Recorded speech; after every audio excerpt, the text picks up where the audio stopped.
Oh, hello, world. What is up? Welcome to Build. I'm your host, Matt Forte. We are here live at the Build Studio in New York City. Our next guest is known best for his 15 years as editor-in-chief at Details, to say nothing of his time at W Magazine. But his new book, As Needed for Pain, details a part of his story you may not be familiar with. Chronicling his struggle with addiction, the book pulls zero punches. It's phenomenally honest and riveting. I seriously could not put this thing down. Folks, please welcome the great Dan Perez. Make some noise. Let's do it up. Amazing book. Thank you so much for being here, for sharing all this. I'm excited to chat with you. How you doing, man? How are you? I'm great. I'm feeling really good. Thank you for having me. Thank you for reading the book, too, by the way. I appreciate that. And I'm excited. Listen, when you write a book, you finish it like a year before it comes out. So I'm just thrilled that we're crossing the finish line. We're here. It's happening. Totally. It's finally part of it. Yeah, I've heard that a lot of times, that it is one of the hardest things to do, one of the hardest endeavors, putting a book out, putting it together. How are you are you comfortable on this side of the process after so many years? Being editor-in-chief, being on the other side, now your talent, you've got the thing, you're in all the photos, you're the guy. Is that a weird thing for you to adjust to? Or 100%, maybe the weirdest. It's I have loved doing interviews always, but being on your side, exactly. And so talking about myself is something that I am getting used to now, but I think there's a lot of really important things to be said, and so I'm happy to do it. But no, ideally I'm absolutely the one asking the questions, for sure. Well, I apologize for the next 15 to 20 minutes. You're going to be in that chair, but I'm excited to talk to you, genuinely, because, you know, this book, you said there's a lot of important things to be said, which is a very entertaining book, but it also is a cautionary tale. It's a scary book in a lot of ways, and there's a lot of stuff in here I want to dig into. I was reading, I think, another interview you did. You got clean in 2007, and then it was about 2016-ish you started writing this.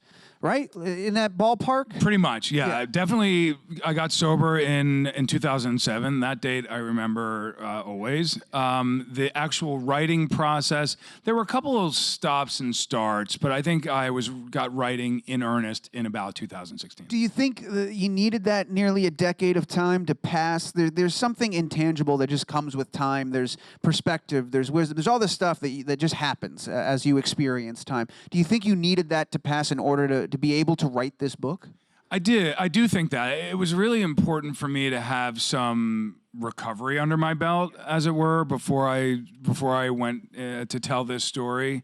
And listen, I was, you know, when I got sober in 2007, I was just figuring out how to be a human. Right? I was in my 30s, but it was almost as if I had never truly lived before. And so it was important for me to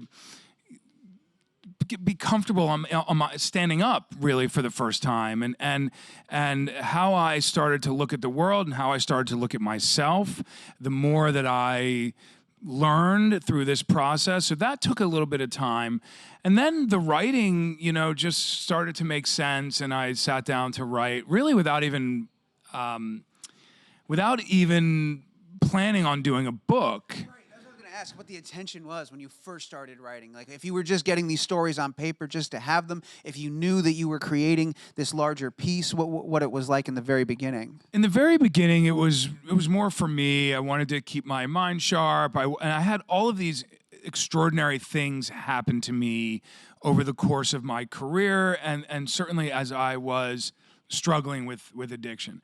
And they were real low points in my life, and it's an incredibly dark place to be when you're struggling with addiction, as I was.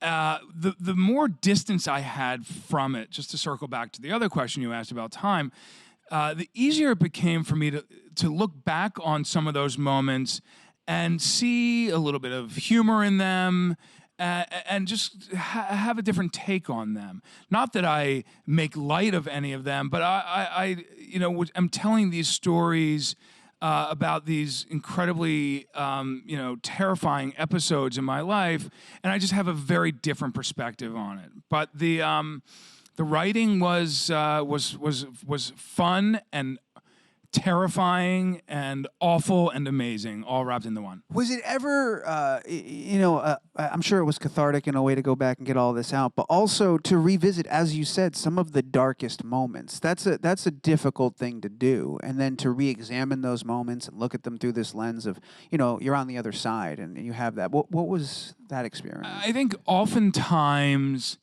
some of the most meaningful and important moments in our lives are also the darkest and most difficult. And so I have so much gratitude for my life today that it was fine for me to look back on them, because in the end, I was like, wow, I survived this. Right. And so I'm here to tell my tale. There are a lot of people, listen, opiate addiction, or certainly opiate overdoses, are responsible for 130 deaths in this country every day. So I dodged a bullet because I was taking massive amounts of these pills. That was, obviously the stories as well, startling in their own way, but the quantity of medicine that you were consuming, I just would not have previously thought humanly possible. It's me neither neither. did the doctors. Me neither. Addiction impacts people in different ways. So I may have been taking, dozens of pills a day and was an addict, but you can also be addicted if you're taking under 10 a day. So I developed a high tolerance for these drugs, and this disease progressed very quickly for me. So as this disease was progressing, so was my career. So the two kind of dovetailed, and where it's happening at exactly the same time. The busier I got, I was running a magazine, so the more successful the magazine became, the more profound my addiction became. What's it been like, someone with your experience, having survived this, to watch this addiction sort of go mainstream and to watch it take over the country and become the epidemic it is, become the crisis it is?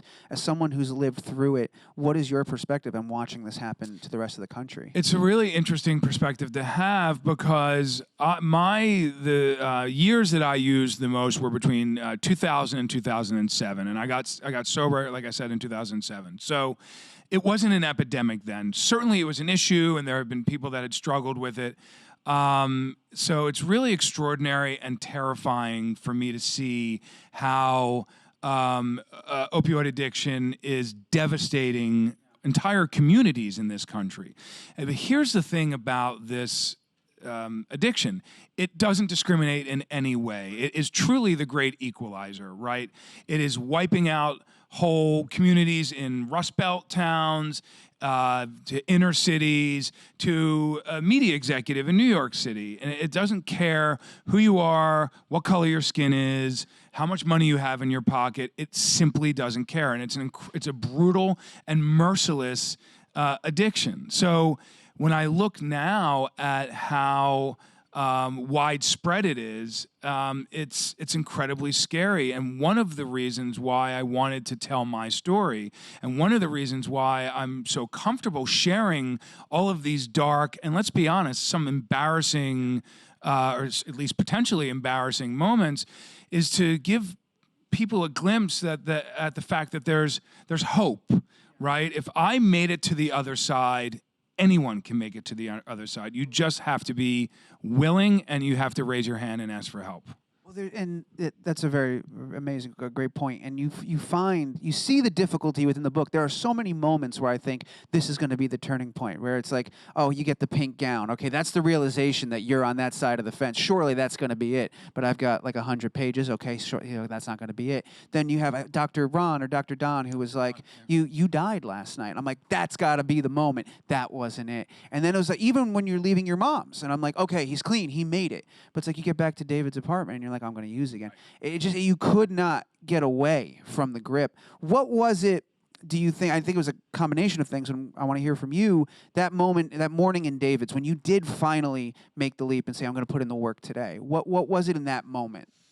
I think that ultimately, so essentially, I went down to my mother's house in Baltimore where I grew up, and I detoxed, and I went through all the withdrawal, and I was down there for 2 weeks, and I was sober. And I came back to New York, and I immediately took pills, and that's what you're asking. So first, a word about that, right? Like this is an incredibly powerful disease, and it is a disease, right? Let's maybe be really sort of like clear, if I can, for a second about that. This is a disease. This is not some sort of moral failure. This is not a lack of willpower. This is truly a part of the human condition, and it is a disease. And I think it's important for me to say that as often as I possibly can, because the stigma associated with addiction in many ways keeps people from wanting to get clean. It keeps people from raising their hand and saying, I think I have a problem. Right. So if we're able to help destigmatize this, it truly matters. I was sober for 2 weeks. I came back and I took pills for 1 day. I was about to be a father. I wanted to be done. I really did want to be done. And in that moment, I got rid of the remaining pills and dove into my recovery. I guess I needed one more taste, you know? I mean, I wish I had some profound answers to what happened that morning. I woke up fully clothed, my shoes on, my head cloudy, and I just thought to myself, all of the things that people had said to me over the last couple of weeks when I had been getting sober, which is, hey, come on, you're about to be a dad. You know, you need to be present. You need to be alive. And I just kind of played that through in my head and did it.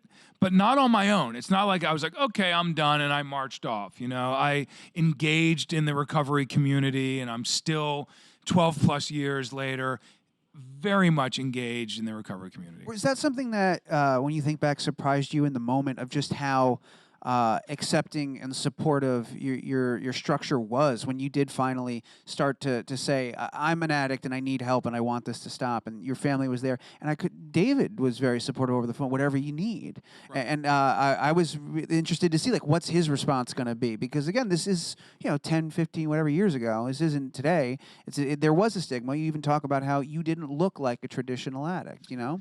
Right, I didn't look like an addict, and that's what enabled me to really manipulate the system and be even a bigger addict, right? So I could go to one doctor's office one day, another the next, yet another the next, and I could do that 5 days a week and get big prescriptions for these drugs because I didn't look like an addict. Yeah. I would put on a suit and tie. I would be clean shaven, right? I wore a tux to an emergency room once. You know, listen, addicts are liars, right? And we are con artists.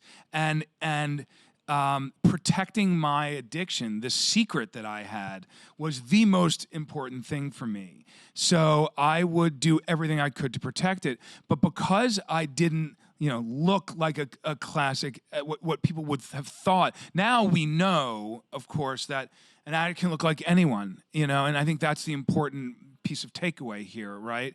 But at the time, I was able to game the system. Also, it's super easy to to manipulate this. It was for me, because pain is one of the only things in the medical community that you can't do a lab test for, right? You can't. You go into a doctor's office and you look at a picture, like a bunch of emojis on the wall. Are you this smiley face or this frown face? Where are you? And you're like, oh, I'm there. I'm at a 10 easily.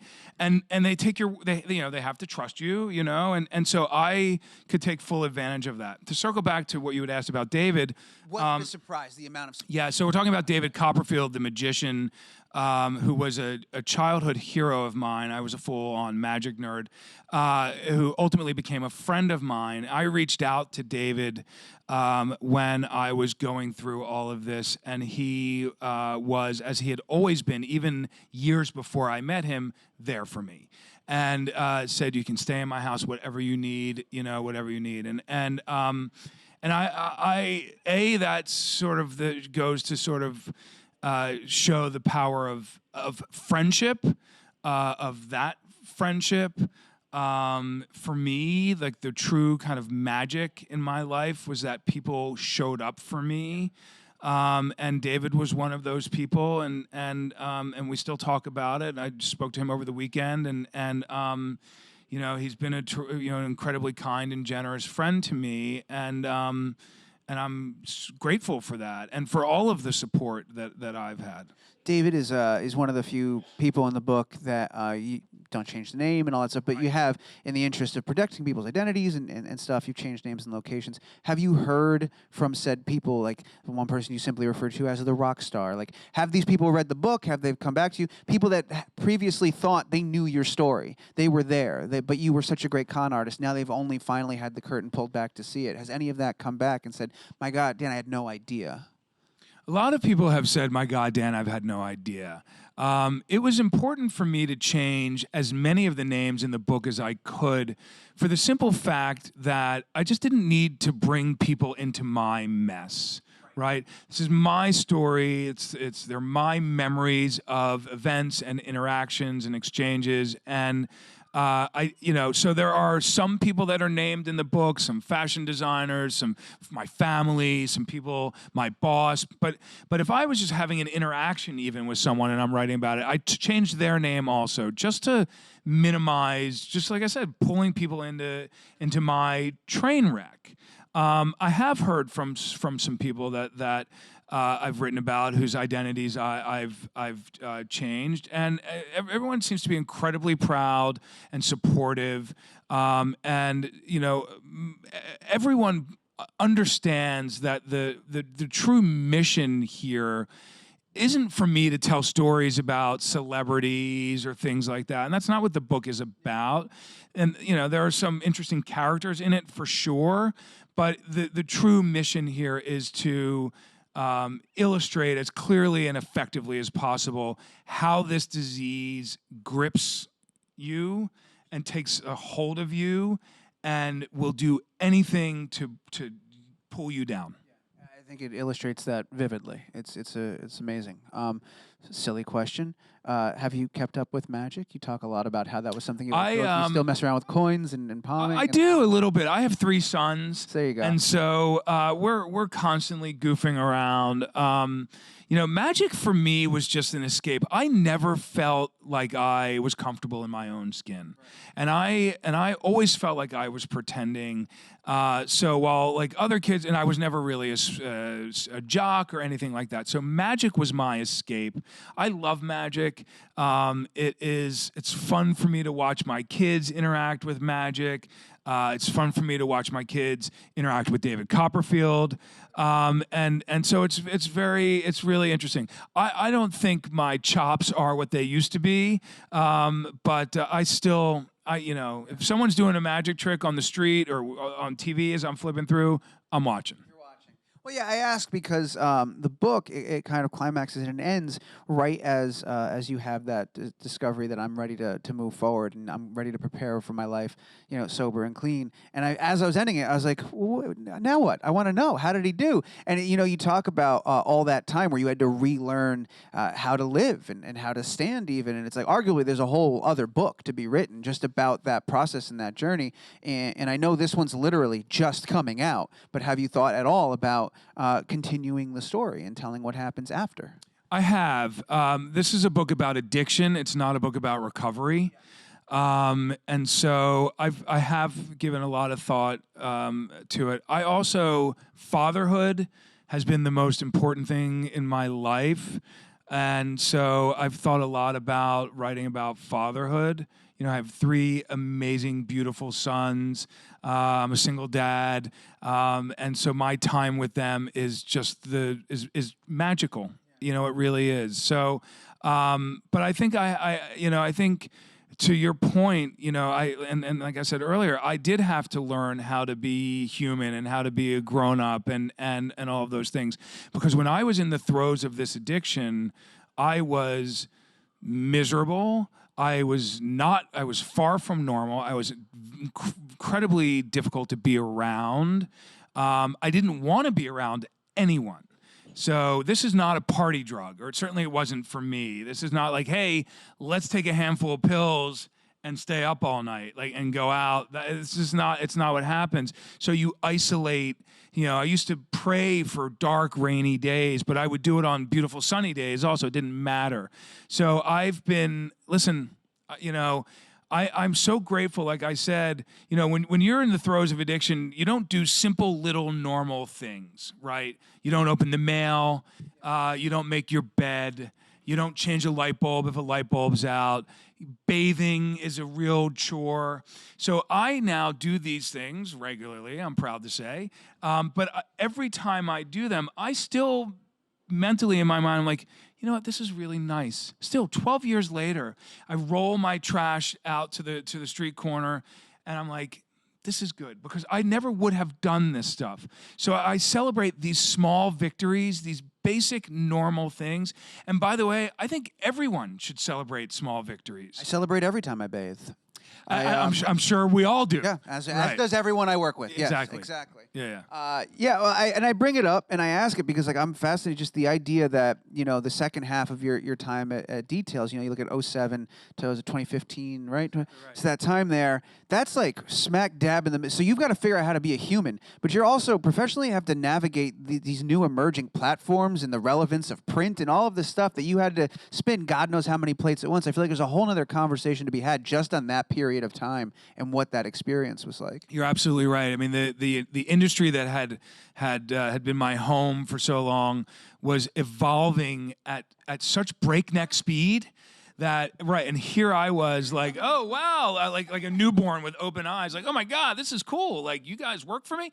And I mean, it wasn't that bad, but it was pretty bad. But yeah, you're right. And then it's all of a sudden it's like, okay, hey, we need to launch a website, and hey, what are we doing with video, and like, what's a podcast? Right. And so it was a lot. It's a lot to figure out.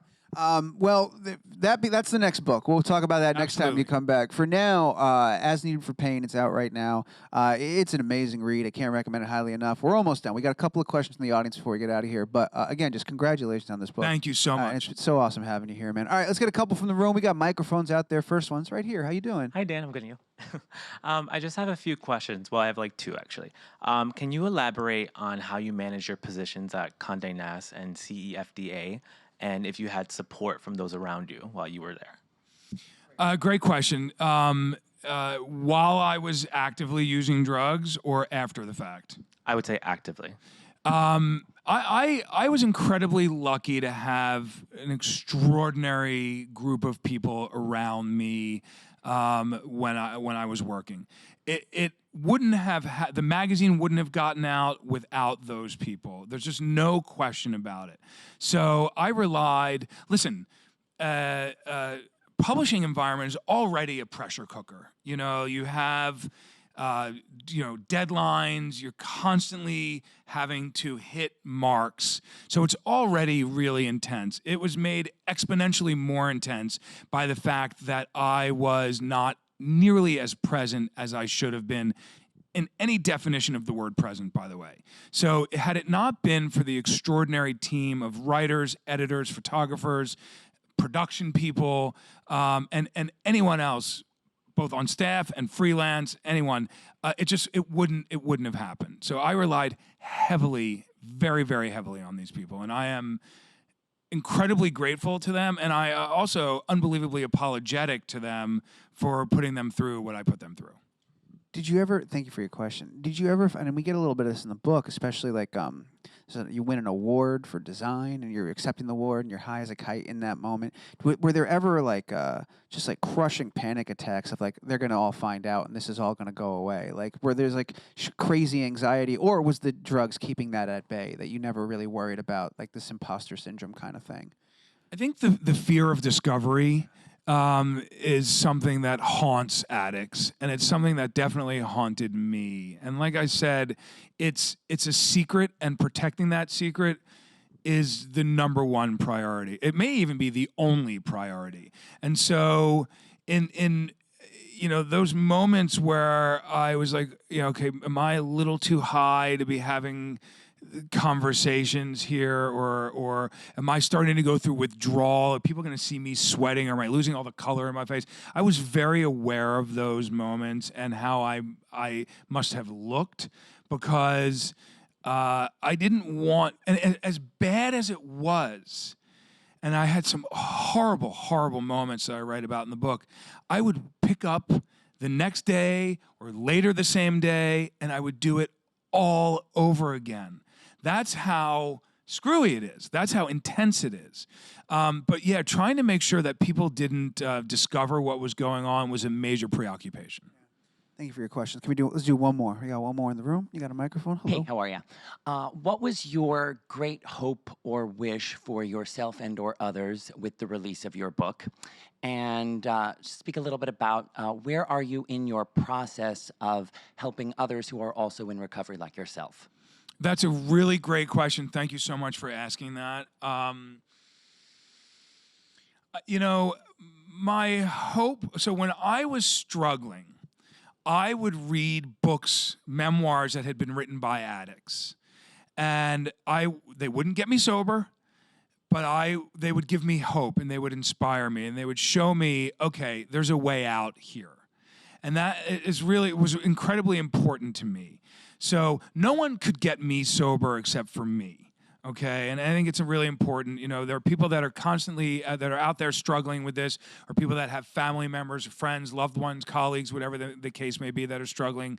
The person has to want to get sober, and you can help them, but you can't get them sober. So I would read books like this, and they would give me some measure of hope, and I wanted that for my book. I also really am very happy to be a face and a voice for this. And there are others that have, I think, very bravely come forward and written about and disclosed their status as a recovering addict.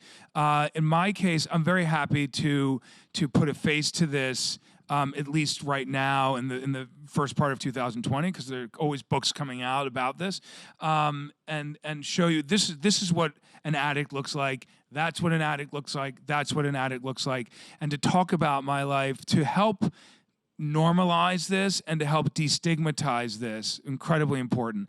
And the second question that you asked, I think incredibly important. I think we have to talk more in this country about treatment, prevention, and education. Okay, not just look at addicts and say, okay, we need to fix this. We need to prevent it from happening, and we need to provide treatment options for people. I got sober in New York City. Okay, there were treatment options all around. But what about these towns in the middle of nowhere where whole high school classes are being devastated by this, let alone adults? We need to make treatment options more available. It cannot be easier to get the drug than it is to get the treatment. And that's where we are right now. And so I am happy to be a voice in that conversation and to steer the conversation over to, I think, the really important issues, which are, like I said, treatment, prevention, and education. It's a great question. Thank you so much for that. We're going to wrap things up. But before we get out of here, I'll remind everybody right now, the book, As Needed for Pain, is available everywhere books are sold. Is there an audiobook? Do you do an audiobook? There's an audiobook also? You read it? I did not read it. I did not read it. But I'm sure he has a great voice. I haven't heard it, but yeah. Yeah, I hope so. There's an audiobook, there's a regular book, and it's a fantastic book. You should check it out and celebrate those little victories every single day, all right? I'm going to celebrate one right now. This is awesome. Thank you so much, Dan. And thank you guys for being a great audience and hanging out. Yes, round of applause for Dan Perez right here. Thank you.